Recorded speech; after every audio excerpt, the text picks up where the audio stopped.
আসসালামু আলাইকুম। আমি সোহাগ আপনাদের সাথে আছি বেসিক কম্পিউটার অ্যাপ্লিকেশন কোর্সের সম্পূর্ণটা জুড়ে। আজকে আমাদের এমএস এক্সেল এর প্রথম ক্লাস। আশা করি সম্পূর্ণ ভিডিওটা আপনারা মনোযোগ সহকারে দেখবেন, তাহলে আজকের যে টপিক সেই টপিকটি আপনারা কমপ্লিটলি বুঝতে পারবেন। তো আজকে আমাদের যে ক্লাস সেটা হচ্ছে নাম্বার শিট। আমরা এক্সেলের ভিতরে কিভাবে যোগ করতে পারি, এভারেজ বের করতে পারি, ম্যাক্সিমাম বের করতে পারি, মিনিমাম বের করতে পারি, প্রত্যেকটা টপিক আমরা এই ক্লাসের মধ্যে শিখব। তো প্রথমে আমরা এমএস এক্সেল সফটওয়্যারটি ওপেন করলাম। ওপেন করার পর আমরা প্রথমে যে A letter, B letter, C, D, E, F, G, H, I, J, K, L, অর্থাৎ উপরে যে লেটার গুলো আমরা দেখতে পাচ্ছি, প্রত্যেকটা লেটার হচ্ছে এক একটা কলামের নেম। তো আমরা জানি এগুলো হচ্ছে এক একটা কলাম এবং এগুলো হচ্ছে এক একটা রো। তো এটা হচ্ছে এ কলাম, এটা হচ্ছে বি কলাম, এটা হচ্ছে সি কলাম, এটা হচ্ছে ডি কলাম, এরকম ভাবে এগুলো হচ্ছে প্রত্যেকটা কলাম নেম। এবং কি এগুলো হচ্ছে প্রত্যেকটা রো। এটা হচ্ছে ওয়ান, এক নাম্বার রো, এটা হচ্ছে দুই নাম্বার রো, এটা হচ্ছে তিন নাম্বার রো, এটা হচ্ছে চার নাম্বার রো, অর্থাৎ এগুলো হচ্ছে এক একটা রো এর নেম। আমরা যে পেজটার ভিতরে কাজ করতেছি ওই পেজটার নাম হচ্ছে ওয়ার্কশিট। এক্সেল এর ভিতরে আমরা যে শীটের মধ্যে কাজ করব সেই শীটের নাম হচ্ছে এক একটা ওয়ার্কশিট। তো সুতরাং একটা ওয়ার্কশিটের ভিতরে কতগুলা রো এন্ড কতগুলা কলাম থাকে। একটা ওয়ার্কশিটের ভিতরে আমরা যদি এই কর্নারের দিকে লক্ষ্য করি এবং কি এই যে নেটওয়ার্কের মতন আইকন আছে, এই নেটওয়ার্কের মতো আইকনের উপর যদি আমরা ক্লিক করি তাহলে দেখতে পাবো 1,48,576টা রো এবং কি 16,384টা কলাম আছে একটা ওয়ার্কশিটের ভিতরে। তো আমরা যদি চাই একটা ওয়ার্কশিটের ভিতরে কাজ কমপ্লিট করার পর আমরা যদি নতুন একটা ওয়ার্কশিট নিতে চাই, আমরা যদি এই নিচের দিকে লক্ষ্য করি তাহলে একটা বুকের মতন আইকন দেখাচ্ছে। এই আইকনের উপর যদি আমরা ক্লিক করি তাহলে দেখতে পাবো নতুন একটি ওয়ার্কশিট ওপেন হলো। সেম একই ভাবে যদি আমরা আরেকটা ক্লিক করি তাহলে আরেকটা ওয়ার্কশিট ওপেন হলো।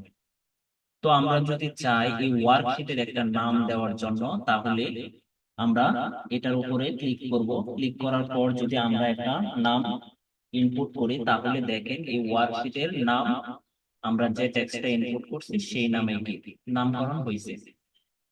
তো আমরা চাইলে একটা ওয়ার্কশিট ক্রিয়েট করতে পারি এবং কি যদি আমরা রিমুভ করতে চাই তাহলে এই ওয়ার্কশিটের উপর রেখে যদি আমরা রাইট বাটন ক্লিক করি তাহলে দেখেন একটা মেনু বার ওপেন হইলো। এই যে মেনু বার, এই মেনু বারের ভিতর থেকে যদি আমরা ডিলিটে ক্লিক করি তাহলে দেখেন এই ওয়ার্কশিটটা কি ডিলিট হলো। সেম একই ভাবে যদি আমরা এই ওয়ার্কশিটটাকে ডিলিট করতে চাই তাহলে ডিলিটে ক্লিক করব। তো আমরা একটা ওয়ার্কশিটের ভিতরে আমরা চাইলে নতুন একটা ওয়ার্কশিট ক্রিয়েট করতে পারি এমনকি সেই ওয়ার্কশিটটা আমরা রিমুভও করতে পারি। আমরা জানি এগুলো হচ্ছে এক একটা কলামের নেম এবং এগুলো হচ্ছে এক একটা সারি, এগুলো হচ্ছে এক একটা রোর নেম। আমরা যদি এই কলামের উপর রেখে এই লাইনের উপর রাখি তাহলে যদি আমরা এদিকে টান দিই তাহলে দেখেন কলামগুলো কি বৃদ্ধি পাইতেছে। সেম একই ভাবে যদি আমরা রোর উপর রেখে এদিকে টান দিই তাহলে দেখেন রোটাও কি বৃদ্ধি পাইতেছে। তার মানে আমরা একটা বক্সকে বড় করতে পারি এবং কি ছোট করতে পারি। ছোট করার জন্য আমরা কলামের উপর রেখে যদি এদিকে টান দিই তাহলে দেখেন কলামটা বৃদ্ধি পাচ্ছে। সেম একই ভাবে যদি রোর উপর রেখে নিচ দিকে টান দিই তাহলে দেখেন রোটা বৃদ্ধি পাচ্ছে। তাহলে এই যে বক্স, এই এক একটা বক্সের কিন্তু নাম আছে। তো আমরা যে বক্সটা সিলেক্ট করলাম, ধরেন এই বক্সটা সিলেক্ট করলাম, এই বক্সটা সাধারণত আমরা জানি টি কলামে অবস্থান করতেছে এবং কি এক নাম্বার সারিতে অবস্থান করতেছে। সো এই বক্সটার নাম হচ্ছে T1। সেম একই ভাবে যদি আমরা এই বক্সে ক্লিক করি তাহলে দেখেন এই বক্সের কলাম নেম হচ্ছে আর এবং কি রো নেম হচ্ছে এ। সুতরাং এই বক্সটার নাম হচ্ছে R8। আমরা যদি কর্নারের দিকে লক্ষ্য করি তাহলে দেখতে পাবো বক্সের নাম শুরু করতেছে R8। তাহলে আমরা আশা করি এই ওয়ার্কশিটের ভিতরে প্রত্যেকটা বক্সের নাম নির্ধারণ করতে পারবো। যদি আমরা এক্সেল এর ভিতরে এক একটা বক্সের নাম নির্ধারণ করতে পারি, তাহলে আমরা এক্সেল এর সমস্ত কাজগুলাই কমপ্লিটলি সম্পূর্ণ করতে পারবো। তো প্রথমে আমরা একটা বক্স, এই বক্সের ভিতরে কিছু টেক্সট ইনপুট করলাম, যেমন নেম। এই যে আমরা নেম ইনপুট করলাম, এই নেমটা দেখেন টেক্সটের ডিরেকশনটা কিন্তু উপর দিকে দেওয়া আছে। যদি আমরা চাই এই টেক্সটের ডিরেকশনটা অন্যদিকে নেওয়ার জন্য, তাহলে এই বক্সের উপর ক্লিক করার পর আমরা যদি হোম মেনু বারের ভিতরে এই কর্নারের দিকে লক্ষ্য করি, তাহলে দেখেন ডিরেকশন নামে একটা অপশন আছে। এই আইকনে যদি আমরা ক্লিক করি, তাহলে দেখেন এই জায়গায় অনেক ধরনের ডিরেকশন আছে। তো আপনারা যদি চান যে এই ডিরেকশন দিতে, তাহলে এটার উপর ক্লিক করবেন, দেখবেন এইরকম ডিরেকশন হইতেছে। সেম একই ভাবে যদি নিচেরটাই ক্লিক করি, তাহলে দেখেন নিচ দিকে কি ডিরেকশনটা হইতেছে। আর আমরা যদি চাই যে এগুলো আমাদের ভালো লাগতেছে না, অর্থাৎ আমরা আমরা মন মতো করে কাস্টমাইজ করতে চাচ্ছি, তাহলে নিচে দেখেন ফরম্যাট সেল অ্যালাইনমেন্ট আছে। আমরা যদি ফরম্যাট সেল অ্যালাইনমেন্টে ক্লিক করি, তাহলে দেখবেন এরকম একটা ফরম্যাট সেল ওপেন হইতেছে। এই যে দেখেন আমরা টেক্সটটা মূলত কোন দিকে ডিরেকশন দিতে চাচ্ছি বা কোন দিকে মুভ করাতে চাচ্ছি, তাহলে আমরা এই দিক থেকে যদি চাই যে আমরা টেক্সটটা এরকম ভাবে থাকবে, তাহলে আমরা এরকম ভাবে তীর চিহ্নটা নিব। নেওয়ার পর যদি আমরা ওকে তে ক্লিক করি, তাহলে দেখেন টেক্সটের ডিরেকশনটা কিন্তু এরকম হয়েছে। সেম একই ভাবে যদি আমরা চাই যে না, এটা আমরা একেবারেই উপর দিকে রাখতে চাচ্ছি, তাহলে দেখেন এটা যদি আমরা উপর দিকে নেই, নেওয়ার পরে যদি ওকে তে ক্লিক করি, তাহলে দেখেন টেক্সটটা কিন্তু উপর দিকে কি ডিরেকশন হয়েছে। সেম একই ভাবে দেখেন এই যে ডিরেকশনের সাথে কিছু জাস্টিফাইড অপশন আছে। আমরা যদি চাই যে টেক্সটটাকে মিডিলে নিতে, তাহলে দেখেন মিডিলে নিতে পারতেছি। যদি কর্নারে নিতে চাই, তাহলে কর্নারে নিতে পারতেছি। যদি আমরা লেফটে নিতে চাই, তাহলে লেফটে নিতে পারতেছি। আমরা যদি মিডিলে আনতে চাই, তাহলে মিডিলে আনতে পারি, এবং কি যদি চাই রাইটে নিতে, তাহলে রাইটে নিতে পারি। তার মানে আমরা একটা টেক্সটকে ডিরেকশন চেঞ্জ করতে পারবো, এবং কি আমাদের ইচ্ছা মতো স্থানে বসাতে পারবো। তাহলে আমরা যদি টেক্সটটাকে ডিরেকশন চেঞ্জ করতে পারি, এবং কি আমাদের টেক্সটটাকে যদি আমাদের ইচ্ছামতো স্থানে অবস্থান করাতে পারি, আমরা যদি বক্সটাকে বড় করতে পারি, ছোট করতে পারি, তাহলে আশা করি আমরা এই যে ডাটাগুলো ইনপুট করছি, প্রত্যেকটা ডাটা আপনারা ইনপুট করতে পারবেন। তো আমরা এই যে আজকে নাম্বার শিট, এই নাম্বার শিটটা আমরা কিছু এক্সাম্পলের মধ্যে শিখবো। সেটা হচ্ছে, যেমন আমরা ফার্স্টে এই জায়গায় নাম দিয়েছি। এই জায়গায় আমরা নাম দিয়েছি। এই নামের জায়গায় দেখেন এই জায়গায় আলী দেওয়া হচ্ছে, রাহিম আছে, এবং কি মারুফ আছে। এরকম ভাবে আমরা কিছু নাম ইনপুট করেছি। তো আমরা এক্সাম্পল স্বরূপ ধরেন আলী। এই যে এমএস ওয়ার্ড, এমএস ওয়ার্ড হচ্ছে একটা বুকের নেম, অর্থাৎ একটা বুক নেম হিসাবে আমরা চিন্তা করি। এক্সেল আরেকটা বুক নেম, এক্সেস আরেকটা বুক নেম, পাওয়ার পয়েন্ট আরেকটা বুক নেম, হার্ডওয়্যার আর নেটওয়ার্কিং, প্রো, বক্স, এবং কি ডাটাবেস, ফটোশপ, এবং কি ইলাস্ট্রেটর। তার মানে আমরা ধরলাম এগুলো হচ্ছে এক একটা বই, অর্থাৎ বইয়ের নাম।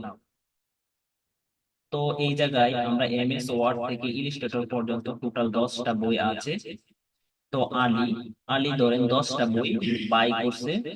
এই যে 10টা বই বাই করছে, প্রথম যে বই এমএস ওয়ার্ড, সেইটা আপনার 75 টাকা দিয়ে সে বাই করছে। সেম একইভাবে এক্সেলটা সে 85 টাকা দিয়ে বাই করছে, এক্সেসটা সে 58 টাকা দিয়ে বাই করছে, পাওয়ার পয়েন্ট সে 90 টাকা দিয়ে বাই করছে। এরকম ভাবে সে ইলিস্ট্রেটর পর্যন্ত 10টা বই বাই করছে। এখন আমরা চাচ্ছি আলী যে 10টা বই বাই করছে, এই 10টা বইয়ের টোটাল কত টাকা আসছে। আমরা যদি এই টোটাল টাকাটা বের করতে চাই, তাহলে আমরা কিভাবে বের করব? তো আমরা যেহেতু এই জায়গায় টোটাল অপশনটা, অর্থাৎ টোটাল যে ট্যাক্স, এই ট্যাক্সটা যেহেতু আমরা এম কলামের ভিতর ইনপুট করছি, সো আমরা এই যে এম কলামের যে নিচে এই বক্সের ভিতরে আমরা এই 10টা বইয়ের মোট টাকা বের করতে চাচ্ছি। তো প্রথমে আমরা বক্সের উপর ক্লিক করলাম, ক্লিক করার পর আমরা ইকুয়াল দিলাম। এক্সেল এর ভিতরে আমরা যে কোনো হিসাব করি বা যে কোনো গাণিতিক হিসাব করি, প্রত্যেকটার জন্য আমাদের ইকুয়াল মাস্ট বি দিতে হবে। তো প্রথমে আমরা ইকুয়াল দিলাম। ইকুয়াল দেওয়ার পর আমরা যোগ যে করব, অর্থাৎ এই যে যোগ করা, এই যোগ করার জন্য আমাদের এক্সেল এর একটি কি আছে, সেই কিটি হচ্ছে সাম। আমরা এক্সেল এর ভিতরে যে কোনো যোগ করে, যোগ করার জন্য আমরা সাম কিটা ইউজ করব। তো প্রথমে আমরা ইকুয়াল দিলাম, যেহেতু আমরা সর্বমোট বের করতে চাচ্ছি সেহেতু আমরা সাম কি দিলাম। সাম কি দেওয়ার পরবর্তীতে আমরা কি করলাম, ফার্স্ট ব্র্যাকেট দিলাম। ফার্স্ট ব্র্যাকেট দেওয়ার মানে হচ্ছে, যেহেতু আমরা 10টা বইয়ের সর্বমোট টাকা বের করতে চাচ্ছি সেহেতু আমরা একটা ব্র্যাকেটের ভিতরে এই 10টা বইকে আবদ্ধ করতে চাচ্ছি। তো প্রথমে আমরা ইকুয়াল দিলাম। ইকুয়াল দেওয়ার পরবর্তীতে যোগ করার জন্য আমরা সাম কি ইউজ করলাম এবং কি ফার্স্ট ব্র্যাকেট স্টার্ট করলাম। স্টার্ট করার পর এমএস ওয়ার্ড যে বই, এই বইটা কত টাকাতে কিনা হয়েছে আমরা জানি, 75 টাকা দিয়ে কিনা হয়েছে। তো যেহেতু 75 টাকা দিয়ে কিনা হয়েছে সেহেতু আমরা 75 টাকার যে বক্স, এই 75 টাকার বক্সের নাম কি সেটা আমাদেরকে জানতে হবে। তো যেহেতু 75 সি কলামে অবস্থান করতেছে এবং কি 2 নাম্বার সারিতে অবস্থান করতেছে, সো আমরা জানি যে এই 75 যে বক্স, এই 75 বক্সটার নাম হচ্ছে C2। অর্থাৎ যেহেতু সি বক্স, অর্থাৎ সি কলামে অবস্থান করতেছে এবং কি 2 নাম্বার সারিতে অবস্থান করতেছে, সেহেতু আমরা জানি এই বক্সের নাম হচ্ছে C2। তো C2 দেওয়ার পরবর্তীতে আমরা কিবোর্ড থেকে প্লাস চিহ্ন দিলাম, যেহেতু আমরা যোগ করব। তো প্লাস চিহ্ন দেওয়ার পর আমরা কি করলাম, পরবর্তীতে যে বই, ওই বইয়ের যে সংখ্যা, ওই সংখ্যাটা আমরা অ্যাড করার জন্য ওই বক্সের নাম দিব।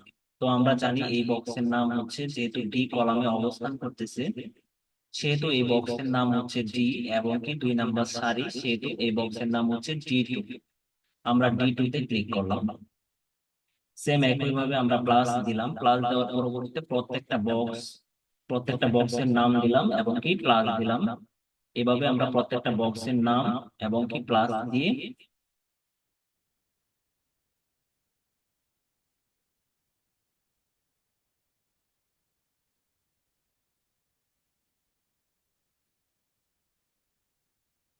তো আমরা প্রত্যেকটা বক্সের নাম দিলাম, প্লাস দিলাম, এবং কি যেহেতু ব্র্যাকেট আমরা স্টার্ট করছি সেহেতু আমাদেরকে ব্র্যাকেট ক্লোজ করতে হবে।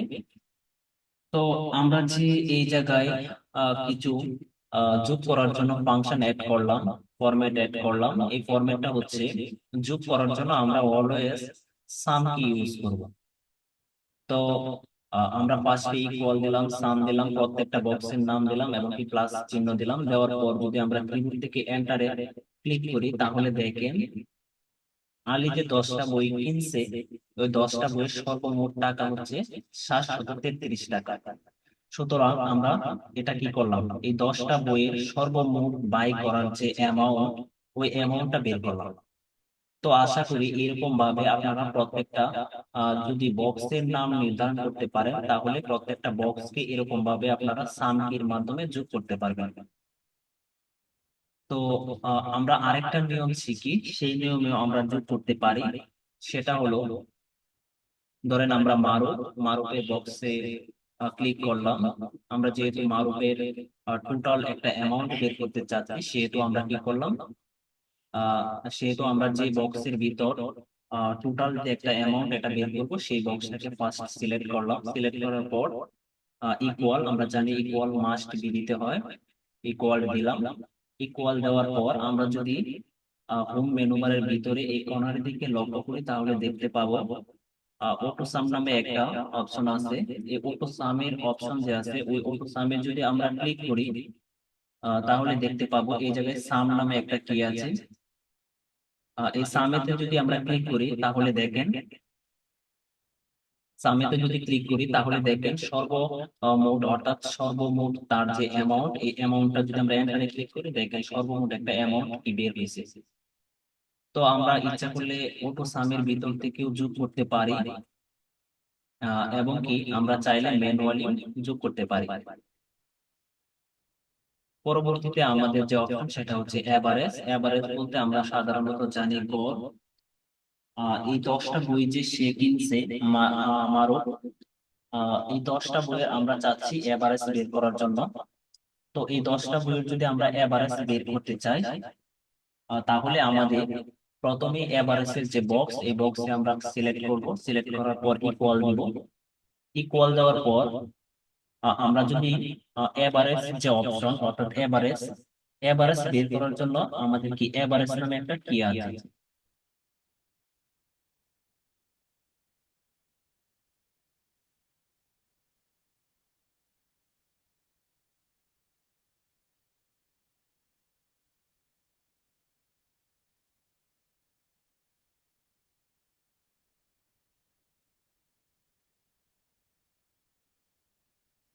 তো দেখেন, আমরা যোগ করার জন্য প্রথমে সাম কি ইউজ করলাম, এবং কি এভারেজ বের করার জন্য আমরা এভারেজ একটা কি অ্যাড করলাম।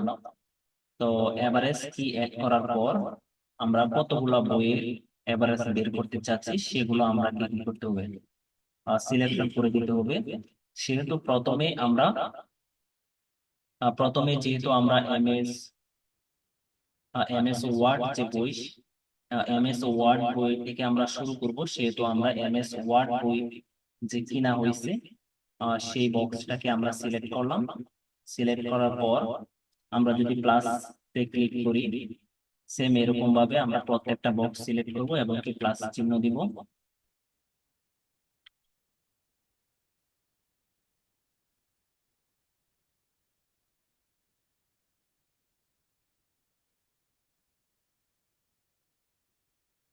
তো আমরা সবগুলা বই ফার্স্ট সিলেক্ট করলাম।